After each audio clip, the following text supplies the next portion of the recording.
Welcome back! Today I'm going to demonstrate a few more left-hand accompaniment patterns that you can use for any melody you are composing or arranging with. If you haven't seen my first video of patterns yet, I would check that out as well. But right now I will go over a few ideas based on the styles of Rachmaninoff, Chopin, and Beethoven, so you know you can't go wrong using any of their ideas in your compositions. Most of these are thick in texture using full chords and octaves, so good possible options when building tension or drama in your piece. I'll be using the basic chord progression of minor 1 to minor 4 to major 5 back to minor 1 to demonstrate. In the key of G minor, it looks like this: G minor to C minor to D major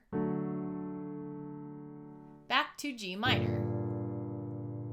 Now for pattern 1, we start with the octave, then we play the chord inversions going up and down, but just 2 notes at a time. We do that with each chord.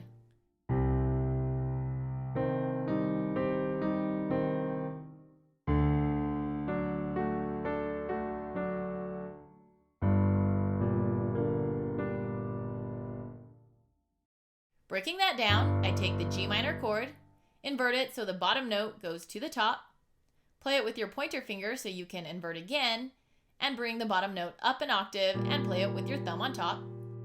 One more time, so thumb goes up to D, and then reverse it back down.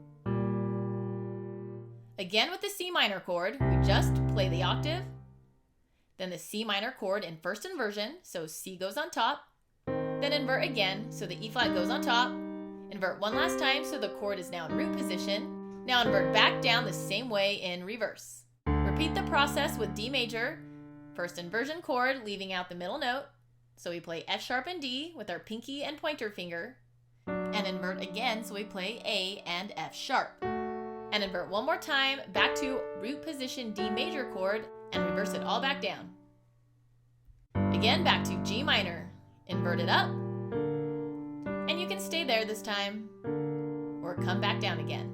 Let's just add a very simple right hand melody on top. You can play whatever you want, but keep it simple for now so you can focus on your left hand. I'll just do a descending 5-4-3-2-1 pattern on G minor.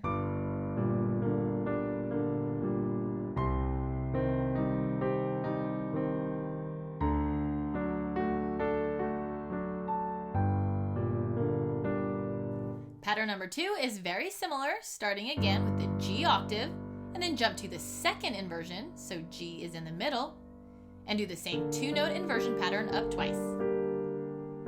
Back down to C octave, and this time we are going to jump to first inversion position just to keep it from going too high on the keyboard.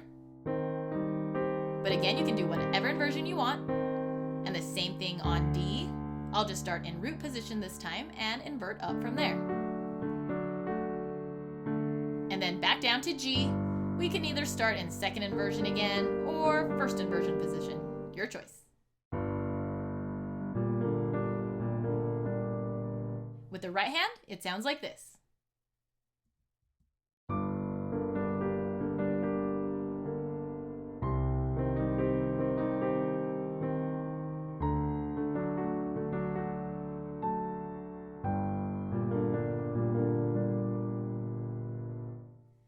Pattern 3 is in the style of Rachmaninoff, again starting with the G octave, then jumping up to the G minor chord, doubling the top note of D, play individual notes starting with the bottom D, then the G, then the top 2 notes together and come back down. Now the C minor chord, again start with the C octave. This time let's jump to first inversion position, so C is in the middle, and we double the top note E flat. Same thing on D major. Again, jump to the first inversion position, so D is in the middle, and we double the top note F sharp.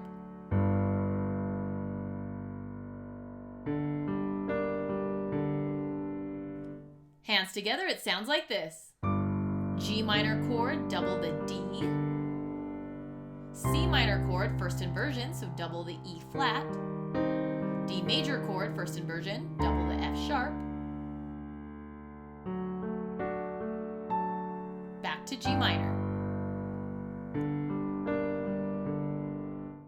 A little faster, it sounds like this.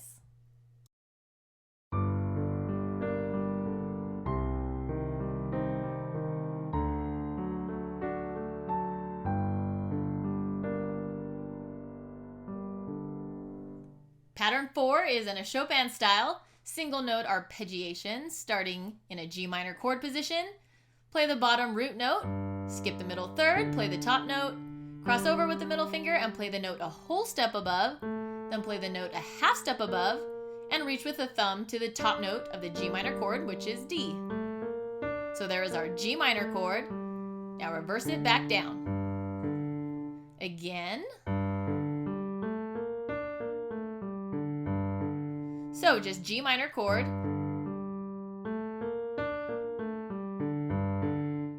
G minor chord up here, back down to octave position.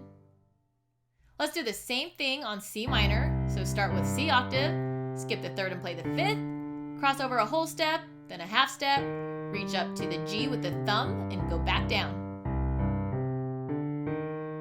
And then we just pop up to play the top of the chord one last time to end the pattern. Now on D major, here's our D major chord. We cross over a whole step and then a whole step again this time to keep it a major chord, but you can always make it a minor chord if you want. And back to G minor. One more time faster.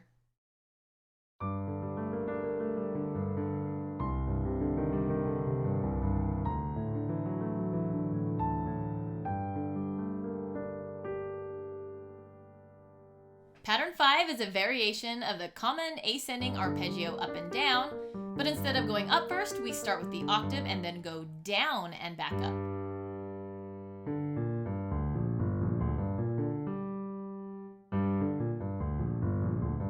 On the C minor chord, play the octave, then every note down the chord one at a time and back up. On D major, and again G minor chord.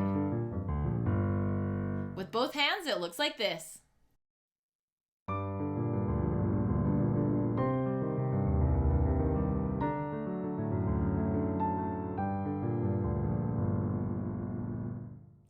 Pattern 6 is in the style of Beethoven, and it's pretty simple in concept, but a little technically difficult. You just need to make sure to keep a loose wrist and relaxed arm so your fingers don't lock up. And all we're going to do is take a simple root position chord and just alternate the bottom two notes with the top note. That's it.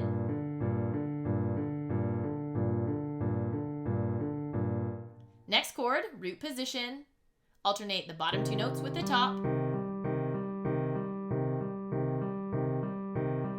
D major chord. Remember, firm fingertips but loose wrists, and you just shake it. Drop into the fingers and let the wrist rotate nice and relaxed. Bottom two notes drop together, shifting weight with the top thumb.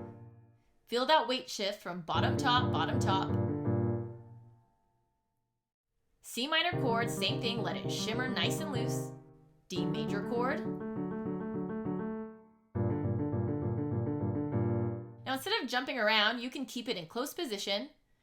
So instead of hopping up to the C minor chord in root position, we will keep the G on bottom and do second inversion position. So C in the middle, G is now on bottom. So we went from G minor to C minor inversion, and again, just alternate the bottom two notes with the top. And then again, instead of hopping all the way up to a D major root position chord, we're going to do second inversion again and keep A on the bottom. So D in the middle, thumb on top, F sharp, and alternate. Back to G minor. Again, G minor, root position, C minor just right here. Pick that whole hand up and move up a step to D major, back down to G minor. With the right hand, it sounds like this.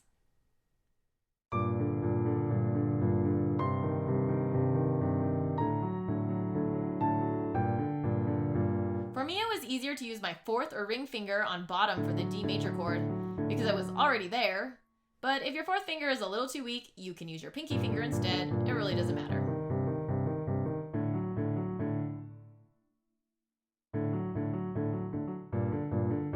A little faster.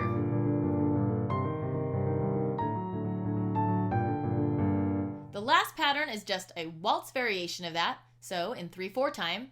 And you just play the bottom root note by itself and then pop the top two notes together twice. C minor chord, D major chord, and G minor chord.